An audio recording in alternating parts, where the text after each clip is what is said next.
ಏನು ಮಾಡಿದ್ದು ಪಾಪುಗೆ? ಹ್ಞೂ ಹ್ಞೂ ಹೊಡಿಯೋಣ ಅವ್ರಿಗೆ, ಆಯಿತಾ? ಹಾಂ ಹ್ಞೂ ಪಪ್ಪ ಬರ್ತಾರಲ್ಲ, ಪಪ್ಪನ ಕರ್ಕೊಂಡೋಗಿ ಚಚ್ಚಿ ಮಾಡ್ಸೋಣ. ಆಯಿತಾ ಮೊನ್ನೆ? ಹ್ಞೂ ಹ್ಞೂ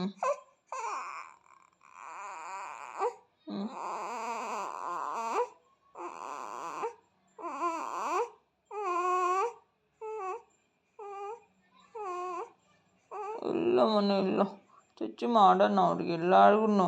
ಪಪ್ಪನ ಕರ್ಕೊಂಡೋಗಿ ಚಚ್ಚಿ ಮಾಡ್ಸೋಣ, ಆಯಿತಾ? ಹಾಂ ಹಾಂ ನಿಂಗೆ ಇಂಜೆಕ್ಷನ್ ಮಾಡಿದವ್ರಿಗೆಲ್ರಿಗೂ ಹೊಡೆದು ಹಾಕ್ಬಿಡೋಣ, ಆಯಿತಾ ಮೊನ್ನೆ? ಆಯಿತಾ?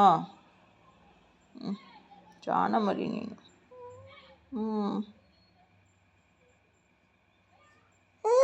ಇಲ್ಲ ಇಲ್ಲ ಇಲ್ಲ ಇಲ್ಲ ಹೊಡಿಯೋಣ ಅವ್ರಿಗೆಲ್ಲ ಹೊಡಿಯೋಣ, ಚಚ್ಚಿ ಮಾಡೋಣ, ಆಯಿತಾ? ಹೊಡ್ದು ಹಾಕ್ಬೇಕು ಅವ್ರಿಗೆಲ್ಲರಿಗೂ. ಪಾಚು ಮನೆ ಚಚ್ಚಿ ಮಾಡೋಣ ಅವ್ರಿಗೆಲ್ಲ. ಓಹೋಹೋ ನಮ್ಮ ಪಾಪುಗೆ ಯಾರಪ್ಪ ವ್ಯಾಕ್ಸಿನ್ ಹಾಕಿದ್ದು? ಪಾಪಚ್ಚಿ ಬಂಗಾರಿಗೆ ಜ್ವರ ಬಂದಿದೆ. ಒಳ್ಳೆ ಮಗನೇ.